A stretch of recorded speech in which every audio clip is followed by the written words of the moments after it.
तो आप सभी को नमस्ते प्रणाम। मैं आपका अपना ठाकुर प्रखर सिंह और रात के 10 बज चुके हैं और कहानी का जो सिलसिला है बदस्तूर जारी है। आज की कहानी शुरू करूं उससे पहले हो सकता है कि कल आसपास मेरे पटाखे वगैरह कोई छुड़ा रहा हो, तो उसकी आवाज़ की वजह से मैं कहानी ना ला पाऊँ और हो सकता है खुद भी इंजॉय करने में बिजी हो जाऊँ।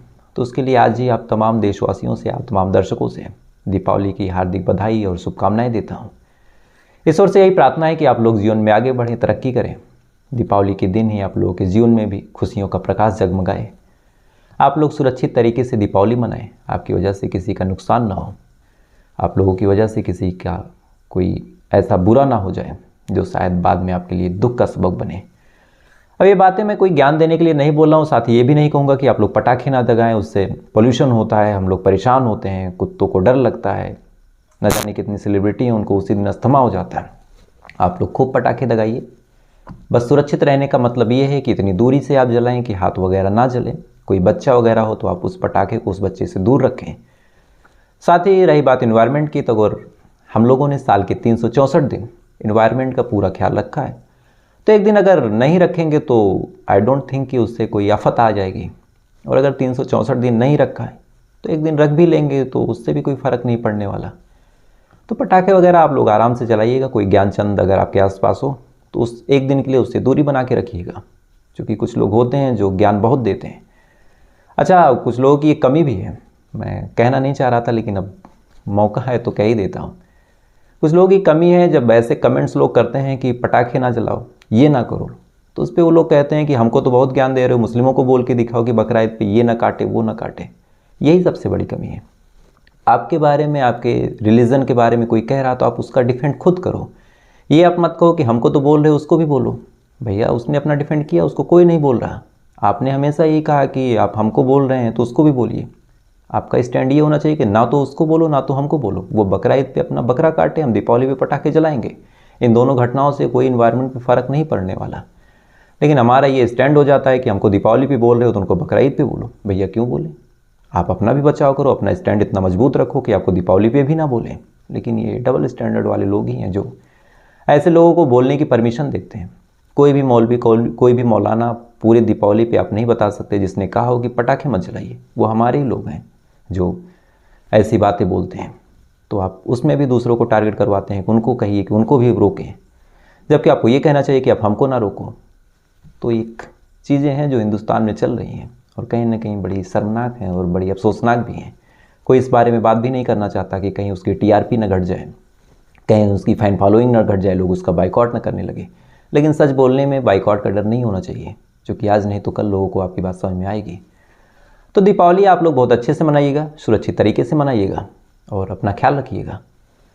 खैर, ये तो रही दीपावली की शुभकामना। अब आते हैं आज की कहानी का रुख करते हैं। और आज की कहानी की बात करूँ तो आज की कहानी एक ऐसी कहानी है जिस कहानी के बारे में बस आप इतना जान लीजिए कि आदमी जब स्वार्थ में अंधा होता है, वो स्वार्थ चाहे जिस चीज़ का हो, चाहे पैसे का हो, चाहे प्यार का स्वार्थ हो। अब प्यार का स्वार्थ कैसे, वो मैं आपको आगे बताऊंगा।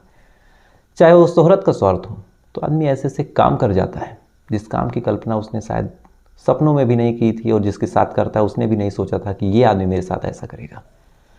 आज की कहानी एक ऐसी कहानी है जिस कहानी में ना ही एक इंसान का कत्ल हुआ, बल्कि एक रिश्ते, एक बहुत ही पवित्र रिश्ते का भी कत्ल हो गया। कहानी उत्तर प्रदेश की है, कहानी गौतम बुद्ध नगर की है। इसी गौतम बुद्ध नगर में एक मोहल्ला पड़ता है, सलियान मोहल्ला। इसी मोहल्ले में रहने वाले एक परिवार की है। दरअसल कई साल पहले की बात है। एक शख्स जिनका नाम था पंचम सिंह पटेल, ये कानपुर में रहा करते थे। कानपुर में ही ये पैदा हुए, वहीं पे पले बड़े। इनकी प्रॉपर्टी, इनकी पूर्वजों की ज़मीन, सारी चीज़ें वहीं पे थी। शादी हुई, शादी होने के बाद एक बेटी भी हुई। अब ये तमाम चीज़ें जब हुई और कानपुर में इनके पास ज़्यादा चीज़ें थी नहीं, ज़्यादा रोजगार के साधन इनको दिखे नहीं, पड़ोसियों से भी और ख़ानदान के लोगों से भी इनका व्यवहार उतना सही रहा नहीं। तो फिर इन्हें लगा कि अब कानपुर को छोड़ते हैं और कहीं और चलते हैं। ये प्लान बना। उसके बाद अलग अलग जगहों पे इन्होंने रोज़गार की तलाश की और अंत में इनकी तलाश गौतम बुद्ध नगर में आके ख़त्म हुई। और तभी से ये अपनी बीवी और अपनी बेटी के साथ गौतम बुद्ध नगर में आके रहने लगे, इसी सलियान इलाके में। यहीं पे अब मेहनत मजदूरी का ये काम करते हैं। घर में ये थे, इनकी बीवी थी, इनकी एक छोटी सी बच्ची थी। वक्त के साथ साथ इन्होंने ठीक ठाक पैसे भी कमाए। अब ठीक ठाक पैसे कमाने की वजह से जो घर इनका किराए पे था, इन्होंने एक ठीक ठाक घर भी ले लिया। उसके बाद अब वहीं पे रह के अपनी नौकरी, अपने काम को आगे बढ़ाने लगे। जो बेटी थी उसकी पढ़ाई वहीं से करवाने लगे। जो बीबी थी वो भी घर का कामकाज संभाल दी। सारी चीज़ें बिल्कुल ठीक चल रही। वक्त धीरे धीरे आगे बढ़ रहा। लेकिन इसी बीच जैसे ही साल 2023 आती है, अचानक से इस परिवार पे दुखों का पहाड़ टूट पड़ता है। दरअसल साल 2023 के जून महीने में जो इनकी बीवी थी, अचानक से उनकी तबीयत खराब होती है।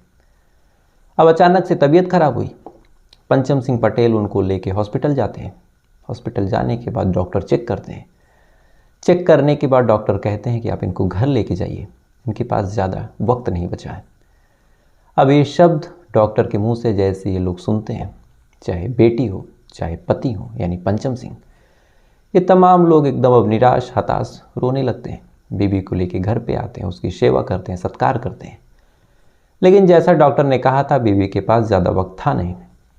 थोड़े ही दिनों में, जुलाई महीने की शुरुआत में ही बीबी की उसी बीमारी की वजह से मौत हो जाती है। मौत होने के बाद अब परिवार एकदम टूट गया। पैसे भी ज़्यादा नहीं बचे थे, इलाज में खर्च हो गए थे। फिर भी जैसे तैसे करके बॉडी का अंतिम संस्कार और जो शुद्धिकरण और तेरावी का कार्यक्रम होता हो, तमाम चीज़ें इन लोगों ने की। अब घर में एक 14-15 साल की बच्ची, एक बेचारा मजलूम बाप, दोनों लोग रह रहे हैं। माँ के मरे अभी 10 से 15 दिन गुजरे ही थे। मेहमानों का भी अब जाना हो गया। जितने लोग आए थे वो भी अब अपने अपने घरों पे जाने लगे। बेटी को भी जितना शऊर था, जितना तरीका आता था, उसी हिसाब से अपने पिता का ख्याल रखती, खाना वगैरह बनाती। लेकिन जैसे ही माँ के मरे 15 दिन गुजरते हैं, जो उनके पिता थे अचानक से एक दिन कहते हैं कि आज लाइट नहीं आ रही, तो फिर जो फ़ोन है वो चार्ज नहीं है। तो एक काम करता हूँ, जो पड़ोसी वाले अंकल हैं उनके घर जाता हूँ और फ़ोन को चार्ज कर लेता हूँ। अब लाइट थी भी नहीं। जो पंचम सिंह पटेल है फ़ोन चार्ज करने के लिए निकलते हैं। निकलने के बाद शाम को 7 बजे वो गए। इधर जो बेटी थी वो खाना वगैरह बना रही है, इस उम्मीद में कि अभी पिताजी आएंगे, उसके बाद खाना खाया जाएगा। देखते देखते 9 बज गए। अब कायदे से फ़ोन चार्ज हो गया था, पिता को लौट आना चाहिए था। अब 9 बज गए तो बेटी ने फिर पिता को फ़ोन किया, फ़ोन लगा नहीं। बेटी ने कुछ देर इंतज़ार किया और जब 9:30 बजे तो फिर फ़ोन किया। अब फिर फ़ोन किया तो फिर फ़ोन नहीं लगा। अब बेटी बेचारी परेशान। जिन अंकल के घर पे गए थे उनको फ़ोन किया कि अंकल पापा को भेज दीजिए, खाना बन गया। अब जब अंकल को फ़ोन किया तो पता चला, अंकल ने कहा कि बेटा वो तो 8 बजे निकल चुके हैं। अब ये चीज़ सुनने के बाद बेटी फिर परेशान। उधर अंकल भी परेशान कि अगर मेरा दोस्त गया तो गया कहाँ। अब उधर से जो अंकल थे जिनके घर वो गए थे फ़ोन लगाने, वो भी खोजबीन कर रहे हैं। इधर जो बेटी थी वो भी खोज रही। देखते देखते रात के 10 बज गए और जो पंचम सिंह पटेल थे उनका कहीं कुछ पता ना चला। अब जब कहीं कुछ पता ना चला तो पंचम के जो दोस्त थे और जो बेटी, दोनों परेशान। इधर आसपास के इलाकों में भी खबर फैल गई। वो लोग भी बदहवास सब खोज रहे हैं कि अभी बीवी मरी थी कुछ दिन पहले और पति गायब हो गया, बेचारी बिटिया घर में अकेली है। सारे लोग खोज रहे हैं, कहीं से कुछ पता नहीं। सारे लोग फ़ोन कर रहे हैं। अब इधर जैसे जैसे रात हो रही, लोगों के जहन में तरह तरह की बातें आ रही कि कहीं बीबी के मरने के बाद कोई सदमा तो नहीं लग गया, वो कहीं चला तो नहीं गया, तमाम तरह की बातें। देखते देखते सुबह हो गई और आसपास के लोग बदहवास खोज रहे हैं, लेकिन पंचम का कहीं कुछ पता ना चला। सुबह होते ही तो पूरे इलाके में एक तरह से जंगल की आग की तरह खबर फैल गई कि जिसकी बीबी अभी 15 दिन पहले मरी थी वो भी गायब हो गया। फौरन मामला पुलिस में गया। पुलिस वाले भी इस मामले को जब सुनते हैं तो वो भी सन्न रह जाते हैं कि एक आदमी की बीबी 15 दिन पहले मरी और जो आदमी है वो भी गायब हो गया। घर में एक 14-15 साल की बच्ची रह गई। पुलिस वाले भी इस मामले को बड़ी गंभीरता से लेते हैं। फौरन मिसिंग कंप्लेन दर्ज होती है और पुलिस वाले जांच पड़ताल शुरू करते हैं। जांच पड़ताल में सबसे पहले पूछते हैं कि क्या हुआ। बेटी बताती है कि मेरे जो पापा थे वो गए थे अंकल के यहाँ फ़ोन चार्ज लगाने। फ़ोन चार्ज लगाने के बाद 9 बजे तक आए नहीं। मैंने फ़ोन किया तो अंकल बता रहे थे कि मेरे जो पापा हैं वो तो 8 बजे निकल गए। फिर मैं और अंकल तब से खोज रहे हैं और कुछ खबर मिला नहीं। अब बेटी की ऐसी बात सुनने के बाद पुलिस वाले भी एक तरह से परेशान कि कहाँ चला गया। जब सारे लोगों से पूछताछ हो गई, जितने रिलेटिव थे उनसे भी खंगाल लिया गया और जब कहीं से कुछ खबर, कहीं से कोई सूचना नहीं मिली तो पुलिस वालों ने आसपास के जो बस स्टैंड थे, आसपास के जो रेलवे स्टेशन थे, वहाँ पे पता करना शुरू किया कि क्या ये शख्स दिखा था। फ़ोटो वगैरह शेयर की गई, लेकिन पंचम सिंह पटेल का कहीं कुछ पता ना चला। देखते ही देखते शाम हो गई। पुलिस वाले, आसपास के तमाम लोग खोज रहे हैं। पंचम सिंह पटेल की कहीं कोई खोज खबर लग नहीं रही। जैसे जैसे वक्त गुजर रहा, आसपास के लोग परेशान हो रहे हैं। बेटी का रो रो के बुरा हाल। लेकिन इसी बीच पुलिस वालों के पास एक कॉल आती है, और कॉल भी इसी मोहल्ले से थी। दरअसल एक शख्स पुलिस को फ़ोन करके बताता है कि साहब यहाँ पे एक डेड बॉडी पड़ी हुई है। अब बॉडी की सूचना मिलने के बाद तो पुलिस वाले भागे भागे पहुँचे। बॉडी को देखा। देखने के बाद जैसे ही शक्ल देखी तो फ़ौरन पता चल गया कि ये बॉडी किसी और की नहीं, पंचम सिंह पटेल की है। अब इधर बॉडी मिलने के बाद तो पूरे मोहल्ले में हड़कंप मच गया कि पत्नी का 15 दिन पहले एक तरह से डेथ हुआ। इधर 15 दिन बाद पति भी मर गया। अब बॉडी पुलिस वालों ने कब्जे में ले ली, पोस्टमार्टम कराया, और जैसे ही पोस्टमार्टम रिपोर्ट आई, पुलिस वाले और आसपास के सारे लोग चौंक उठे, क्योंकि पोस्टमार्टम में जो मरने की वजह थी वो यही थी कि आदमी के सर पे किसी चीज़ से पीछे वार किया गया, और वार इतना खौफनाक था कि आदमी की मौत हो गई। यानी पंचम सिंह पटेल का किसी ने कत्ल कर दिया। अब पंचम सिंह पटेल का जैसे कत्ल हुआ तो आसपास के इलाकों में हड़कंप। पुलिस वालों ने भी मामले को गंभीरता से लिया, जांच पड़ताल शुरू की। सबसे पहले पुलिस वालों को यही लगा कि हो सकता है कि मामला लूटपाट का हो, लेकिन जब चेक किया गया कि कोई सामान गायब है तो पता चला नहीं, मोबाइल भी पॉकेट में है, जो पैसे वगैरह भी थे वो भी पॉकेट में। यानी कत्ल का तो कोई लूटपाट से कोई संबंध ही नहीं है। तो फिर कत्ल क्यों हुआ? तो फिर इसके बारे में जब पुलिस वालों ने पता किया, सबसे पहले पूछताछ हुई कि क्या किसी से कोई दुश्मनी थी। सब ने कहा नहीं, और वैसे भी बीबी के मरने के बाद तो जिनसे बनती भी नहीं थी वो लोग भी सहानुभूति देने घर पे आए थे कि आप लोग परेशान मत होइए, हम आपके साथ हैं। और मोहल्ले और छोटे इलाकों में तो खासकर होता है कि मौत के वक्त तो दुश्मन भी दोस्त हो जाता है, तो ऐसे हाल में कौन मार देगा। पुलिस वालों को लगा ये भी सही है कि अगर कोई दुश्मन होता तो कम से कम ऐसे दुख के घड़ी में तो वो दुश्मनी ना निकालता। पुलिस वालों ने सोचा और क्या वजह हो सकती है। फिर पुलिस वालों ने पता किया कि क्या कोई पैसे वगैरह का कहीं कोई वाद विवाद तो नहीं था। इस पे जब पता किया तो पता चला ये भी नहीं था। फिर पुलिस वालों ने पता किया कि क्या कोई ऐसा मामला जो हम लोगों की नज़र में ही ना आ रहा हो, लेकिन ऐसा भी कोई मामला नहीं निकला। यानी पुलिस वाले जांच पड़ताल कर रहे हैं, छानबीन कर रहे हैं, ना कहीं से कोई सबूत मिल रहा, ना कहीं से कोई सुराग मिल रहा। पुलिस वालों की तफ्तीश बढ़ती जा रही, मामले में कोई बढ़ोतरी हो नहीं रही। इलाकों में एक तरह से अजीब अजीब बातें कि बेचारी जो बेटी थी वो लावारिश हो गई, अनाथ हो गई, 14-15 साल की उम्र में अपने आप को कैसे पालेगी पोषेगी, तमाम तरह की बातें। पुलिस वाले भी इधर जांच पड़ताल कर रहे हैं, लेकिन ना कहीं से कोई सबूत, ना कहीं से कोई क्लू। क्राइम सीन को न जाने कितनी बार चेक किया, न जाने कितनी बार फॉरेंसिक टीमें आई, न जाने क्या क्या किया, लेकिन कहीं से कोई क्लू नहीं मिला। इधर जब पुलिस वाले तमाम जांच पड़ताल करके थक गए, तमाम जांच पड़ताल करके एकदम परेशान हो गए, इस शख्स के दुश्मनी का कोई एंगल मिला नहीं, तो फिर पुलिस वालों ने सोचा कि ऐसा भी तो हो सकता है कि इस इंसान से किसी की दुश्मनी ना हो, बेटी से हो, क्योंकि क्राइम में तो कुछ भी पॉसिबल है। तो पुलिस वालों ने फिर बेटी से पूछताछ शुरू की कि क्या बेटा आपकी किसी से कोई दुश्मनी थी, किसी ने आपकी वजह से तो नहीं मार दिया। अब शुरुआत में जब बेटी से पुलिस वालों ने पूछा कि क्या आपकी किसी से दुश्मनी थी, तो बेटी ने कहा कि नहीं, मेरी किसी से क्या दुश्मनी होगी। लेकिन जब ये पूछा कि क्या आपकी वजह से तो नहीं किसी ने मार दिया, तो इतना सुनने के बाद बेटी एकदम सन्न रह जाती है।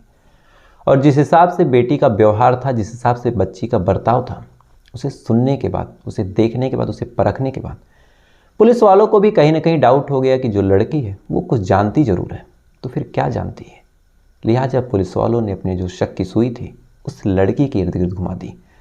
लड़की से कभी इधर उधर घुमा के पूछताछ कर रहे हैं, कभी कह रहे हैं कि अब बता दो, हमें कुछ पता चला है, अगर तुम बता दोगी तो ठीक रहेगा।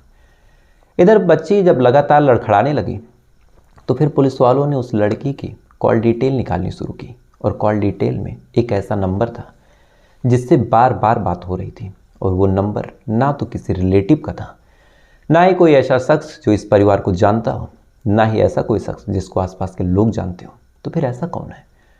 तो फिर उस नंबर के बारे में जब पता किया गया तो पता चला इस शख्स का नाम हरवेंद्र सिंह है, और वहीं बगल में एक इलाका है बुंदेलखंड, वहाँ का रहने वाला। पुलिस वालों ने अब उस शख्स की जब लास्ट लोकेशन खंगाली, इस उम्मीद में कि हो सकता है ये कुछ जानता हो, तो जब लास्ट लोकेशन खंगाली तो पता चला कि लास्ट लोकेशन क्राइम सीन के जस्ट पास्ट में है। अब इतना सबूत काफ़ी था उस लड़की से और उस हरवेंद्र से पूछताछ के लिए। पुलिस वालों ने फौरन हरवेंद्र को गिरफ्तार किया और इस लड़की को भी उठाया, और जब इन दोनों से पूछताछ हुई तब इन दोनों ने अपना इकबाल जुर्म भी किया और कहा कि हाँ साहब, हमने ही मारा है। तो फिर वजह क्या निकल के सामने आई, इसे जानने के बाद, इसे सुनने के बाद आसपास के सारे लोग जो भी उस लड़की से सहानुभूति रख रहे थे, पूरी कहानी जानने के बाद उस लड़की से नफरत कर रहे थे और यही कह रहे थे कि ऐसी बच्ची होने से अच्छा आदमी बेऔलाद ही रहे।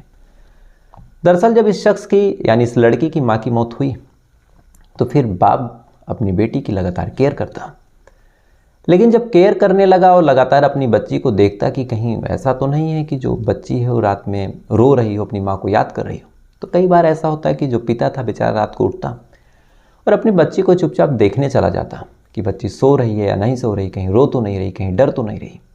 तो ऐसे ही माँ की मरने के लगभग 10-11 दिन बाद, या फिर मान के चलें कि 5 से 6 दिन बाद, जब पिता अपनी बच्ची को देखने जाता है इस उम्मीद में कि कहीं रो तो नहीं रही, तो जाता है तो देखता है कि उसकी लड़की एक लड़के से वीडियो कॉल पे बात कर रही, और बात भी ऐसी कि पिता शर्मसार हो गया।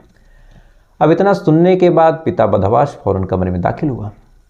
दाखिल होने के बाद फ़ोन छीना।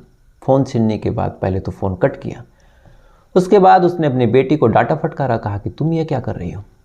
उसके बाद पूछता है कि कब से चल रहा है ये सब। तो इस पर बेटी बताती है कि जब से यहाँ आए हैं और जब से माँ की तबीयत खराब हुई, तो इसी दौरान मैं इंस्टाग्राम चला रही थी और इसी इंस्टाग्राम पे मेरी मुलाकात हरवेंद्र से हुई, और हरवेंद्र से मैं बहुत प्यार करती हूँ, उसके साथ शादी करना चाहती हूँ। पिता ने कहा कि हरवेंद्र है कौन। बेटी ने तो बताया। पिता ने जब एज और तमाम चीज़ें पता की तो फिर लग गया कि ये मामला कहीं ना कहीं अभी नादानी का है, नासमझी का है।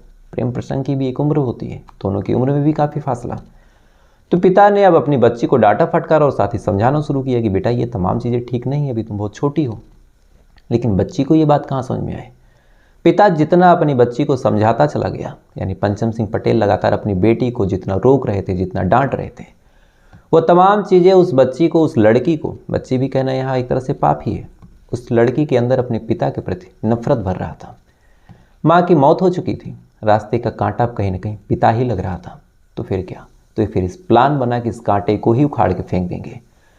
दोनों ने एक दूसरे से बात की, दोनों ने एक दूसरे से डिस्कस किया और कहा कि जब तक अब पिता जिंदा है हम दोनों ना तो बात कर सकते हैं ना ही मिल सकते हैं। लड़की जिद पे आ गई और कहा कि मेरे साथ अगर रहना है और मेरे साथ मिलना चाहते हो, मुझसे बात करना चाहते हो, पिता मर जाएगा तो चाहे जब मेरे घर पे आना, कोई रोक टोक भी नहीं होगी। तो ये तमाम चीज़ें करने के लिए तुम्हें मेरे पाप को मारना पड़ेगा। जो आशिक यानी जो बॉयफ्रेंड था जिसका नाम था हरवेंद्र, उसे भी ऑफर समझ में आ जाता है। कहता है ठीक है, तो कब। तो फिर सब्र भी नहीं था, यह हुआ कि मारना है। तो फिर प्लान बना कि मेरे पिता जब कभी बाहर जाएं तो मैं तुम्हें फ़ोन करके इत्तला कर दूंगी, फिर तुम आना और हम तुम मिल के मार डालेंगे। सारी चीज़ें फिक्स हो गई, बस इंतज़ार था कि पिता बाहर कब जाए। और संजोग से माँ के मरने के 15 दिन बाद जब पिता थोड़ा होश में आया और उसे लगा कि अब दुनियादारी से भी मतलब रखें, जो भी कर्ज जो भी उधार है वो भी चुका दें, जिनसे मेरा संबंध है उनसे भी बातचीत कर ले, तो फ़ोन चार्ज में लगाने जब वो अपने दोस्त के यहाँ गया तो फ़ौरन बेटी ने इत्तला कर दिया कि पापा बाहर गए हैं और आधे घंटे में आएंगे, तो तब तक तुम आ जाओ। तो फिर आशिक भी आ जाता है, दोनों बैठ के अब इंतज़ार करते हैं। इंतज़ार करने के बाद जैसे ही पिता घर की तरफ बढ़ता है, अंधेरा हो चुका था, लाइट थी नहीं, इन्वर्टर से ही गया था फ़ोन चार्ज करने। तो अंधेरे का फ़ायदा उठा के फ़ौरन ये लोग रॉड से, लोहे की, पंचम सिंह पटेल के ऊपर अटैक करते हैं और तब तक पीटते हैं जब तक पंचम सिंह पटेल की मौत नहीं हो जाती। और जैसे ही पंचम सिंह पटेल की मौत होती है, फ़ौरन बॉडी को एक खंडहर के पास ले जाके फेंक देते हैं। और उसके बाद से बेटी लगातार नाटक करती रहती है, पुलिस को घुमाती रहती है कि मेरे पिता गायब हो गए और मेरे पिता को खोज दिया जाए। और पुलिस और आसपास के लोग बेवकूफ़ बन के लगातार उस बच्ची के, उस 15-16 साल की लड़की की बातों में आके इधर उधर ठोकरे खाते रहे और पिता के कातिलों को बाहर खोजते रहे। लेकिन उन्हें क्या पता था कि जो कातिल है वो घर के अंदर ही छुपा हुआ है। तो फिलहाल अब पुलिस वालों ने अब मामले में चार्जशीट दाखिल की, लेकिन अब लड़की है और नाबालिग है तो फिर क्या ही हो सकता है। बालिका सुधार गृह में भेजा गया। जो हरवेंद्र सिंह थे उनको जेल भेज दिया गया। यानी सारा काम किया लड़की ने, जुर्म हुआ भागीदारी 50-50% की, लेकिन उम्र की वजह से भी यहाँ एडवांटेज लड़की को मिल गया। तो फिलहाल ये थी पूरी कहानी। आपसे अब कल फिर मुलाकात होगी अगर सारी चीज़ें सही रही तो किसी दूसरी सच्ची घटना के साथ। तब तक अच्छे रहिएगा, खुश रहिएगा और दीपावली अच्छे से मनाइएगा। अपना ख्याल रखिए, अपने देश का ख्याल रखिएगा। जय हिंद, वंदे मातरम।